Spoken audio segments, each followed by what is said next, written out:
Hello friends, welcome to Anitha tasty corner. நான் உங்க அனிதா. இன்னைக்கு நம்ம சேனல்ல மீல் மேக்கர் கிரேவி ரெசிபி எப்படி செய்யறதுன்னு பார்க்கலாங்க. இது வந்து சப்பாத்தி, புலாவ், பூரி இது எல்லாத்துக்குமே ரொம்பவே சூப்பரா இருக்கும். இந்த கிரேவி பார்த்தீங்கன்னா ரெஸ்டாரண்ட் ஸ்டைல்ல இருக்குங்க. நிச்சயமா குழந்தைங்க வந்து எக்ஸ்ட்ராவே சாப்பிடுவாங்க இது போல செஞ்சு கொடுக்கும்போது. இப்போ எப்படி செய்யறதுன்னு பார்க்கலாம் வாங்க. ஒரு பாத்திரத்துல வந்து 1 லிட்டர் அளவுக்கு தண்ணி ஊற்றி அதை கொதிக்க வச்சிருக்கேன். இதில் 2½ கப் அளவுக்கு மீல் மேக்கர் சேர்த்துக்கோங்க. சேர்த்துட்டு இதை வந்து 3லேருந்து 5 நிமிஷத்துக்கு குக் பண்ணினீங்க அப்படின்னா இது வந்து சாஃப்டா நல்லா சூப்பரா குக் ஆகி வந்துடும். பார்த்தீங்கன்னா தெரியும், நல்லா ஸ்பாஞ்ச் மாதிரி வெந்து வரும். அது வரைக்கும் நல்லா குக் பண்ணி எடுத்துக்கோங்க. இந்த ஸ்டேஜில் இதை தனியாக எடுத்து ஒரு 2லேருந்து 3 தடவை நார்மல் வாட்டரில் நல்லா வாஷ் பண்ணி ஆற வச்சுக்கோங்க. இப்போ பார்த்தீங்கன்னா நார்மல் வாட்டரில் நான் நல்லா 2லேருந்து 3 தடவை கழுவிட்டு ஆற வச்சிருக்கேன். இப்படி அமைக்க பார்த்தீங்க அப்படின்னா நல்லா ஸ்பாஞ்ச் மாதிரி இருக்கும். இதை வந்து நல்லா தண்ணி எல்லாத்தையும் நல்லா பிழிஞ்சு எடுத்துருங்க. பிழிஞ்சு எடுத்து வேறொரு பாத்திரத்துல மாற்றி வச்சிருங்க. தண்ணி எதுவுமே இருக்கக்கூடாது. நல்லா ட்ரையாக பிழிஞ்சு எடுத்துக்கோங்க. எடுத்து இது போல் ஒரு பாத்திரத்தில் தனியாக மாற்றி வச்சுக்கோங்க. இப்போ வாங்க கிரேவி எப்படி செய்கிறதுன்னு பார்க்கலாம். ஒரு கடாய் ஹீட் பண்ணி அதில் 2 டேபிள் ஸ்பூன் அளவுக்கு எண்ணெய் சேர்த்துக்கோங்க.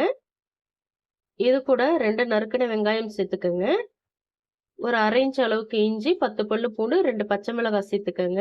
சேர்த்துட்டு இது கூட 2 தக்காளி பழம் நறுக்கி வச்சிருக்கேன், அதையும் சேர்த்துக்கலாம்.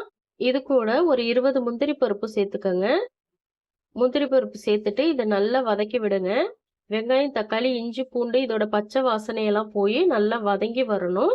அது வரைக்கும் நல்லா வதக்கி விட்டுக்கோங்க. மீடியம் ஃப்ளேமில் வச்சு நல்லா வதக்கிக்கோங்க. இப்போ பார்த்தீங்கன்னா தெரியும், இந்த அளவுக்கு இது நல்லா வதங்கி வரணும். தக்காளி எல்லாம் எவ்வளோ மசிஞ்சு வந்திருக்கு பாருங்க. இந்த அளவுக்கு இது மசிஞ்சு வந்ததுக்கப்புறம் நல்லா ஆற வச்சு ஒரு மிக்சர் ஜாருக்கு மாற்றிட்டு நல்லா ஸ்மூத் பேஸ்ட்டாக அரைச்சி எடுத்துகிட்டு வந்துடுங்க.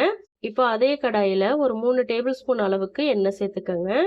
இது கூட 2 துண்டு பட்டை, 3 கிராம்பு, 3 ஏலக்காய், 2 பிரிஞ்சி இலை, 1 டீஸ்பூன் சீரகம் சேர்த்துக்கோங்க. சீரகம் நல்லா பொரிஞ்சு வந்ததும் நறுக்கின ஒரு வெங்காயம் சேர்த்துக்கோங்க. சேர்த்துட்டு இதை வந்து நல்லா கலர் மாறுற வரைக்கும் வதக்கி எடுத்துக்கோங்க. வெங்காயம் வந்து நல்லா ப்ரௌன் கலராக மாறி வரணும். அது வரைக்கும் நல்லா வதக்கிக்கோங்க. வெங்காயம் பார்த்தீங்கன்னா இந்த அளவுக்கு வதங்கணும்.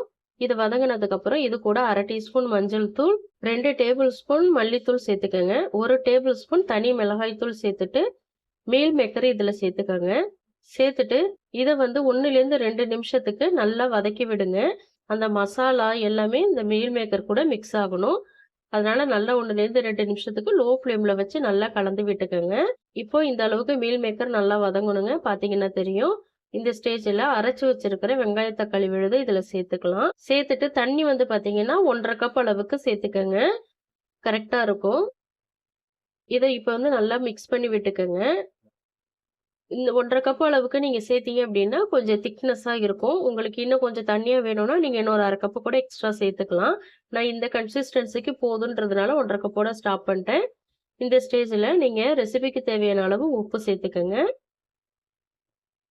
உப்பு சேர்த்துட்டு இது கூட ஒரு டீஸ்பூன் அளவுக்கு சர்க்கரை சேர்த்துக்கோங்க. சர்க்கரை சேர்த்துட்டு இதை மறுபடியும் நல்லா கலந்து விட்டுக்கோங்க. இது கூட வேற எந்த மசாலாவும் நீங்கள் சேர்க்க தேவையில்லை. லாஸ்ட்டாக கறி மசாலா மட்டும் தூவி இறக்கிக்கலாம். இப்போ இதை வந்து ஒரு 10 நிமிஷத்துக்கு ஹை ஃப்ளேமில் வச்சு குக் பண்ணிக்கோங்க. இப்போ 10 நிமிஷத்துக்கு அப்புறம் ஓப்பன் பண்ணி பார்க்கலாம். இப்போ பார்த்தீங்கன்னா தெரியும், எண்ணெயெல்லாம் பிரிஞ்சு நல்லா பச்சை வாசனையெல்லாம் போய் கிரேவி நல்லா சூப்பராக குக் ஆகி வந்திருக்கு பாருங்க. இந்த கன்சிஸ்டன்சிக்கு இருக்கணும். இப்படி இருந்தால் தான் சப்பாத்தி பூரிக்கெல்லாம் தொட்டு சாப்பிட்றதுக்கு ரொம்பவே நல்லா இருக்கும். இப்போ இந்த ஸ்டேஜில் வந்து 1 டீஸ்பூன் கறி மசாலா சேர்த்துக்கோங்க. உங்கள்கிட்ட கறி மசாலா இல்லை அப்படின்னா நீங்கள் கரம் மசாலா சேர்த்துக்கலாம். இது கூட 1 டீஸ்பூன் அளவுக்கு கசூரி மேத்தி சேர்த்துக்கோங்க. கசூரி மேத்தி கட்டாயமாக சேர்த்துக்கோங்க. அப்போ தான் கிரேவி ரொம்ப ஃப்ளேவர்ஃபுல்லாக சூப்பராக இருக்கும். இது கூட கொத்தமல்லி இலை கொஞ்சம் சேர்த்துக்கோங்க. அவ்வளோதான், நம்ம கிரேவி இப்போ ரெடி ஆயிடுச்சு. ரொம்ப சூப்பராக இருக்குங்க. நிச்சயமாக நீங்கள் ட்ரை பண்ணி பாருங்கள். இது சப்பாத்தி பூரிக்கு மட்டும் இல்லாமல் நானுக்கு கூட ரொம்பவே சூப்பராக இருக்குங்க. நிச்சயமாக நீங்கள் செஞ்சு பாருங்கள். குழந்தைங்க வந்து நிச்சயமாக 2 சப்பாத்தி எக்ஸ்ட்ராவே சாப்பிடுவாங்க. அந்த அளவுக்கு இந்த கிரேவி சூப்பராக இருக்கும். ட்ரை பண்ணி பாருங்கள். ட்ரை பண்ணி பார்த்துட்டு எப்படி இருந்துச்சுன்னு எனக்கு சொல்லுங்கள். இந்த ரெசிபி பிடிச்சிருந்தா உங்கள் ஃப்ரெண்ட்ஸ் எல்லாருக்குமே ஷேர் பண்ணி விடுங்க. நம்ம சேனலில் இது வரைக்கும் சப்ஸ்கிரைப் பண்ணாமல் பார்க்குறீங்க அப்படின்னா மறந்துடாமல் சப்ஸ்கிரைப் பண்ணிக்கோங்க. இது போல மீல் மேக்கர் ரெசிபிஸ் நம்ம சேனல்ல நிறைய அப்லோட் பண்ணியிருக்கோம். போய் செக் பண்ணி பாருங்க. தேங்க்ஸ் ஃபார் வாட்சிங்.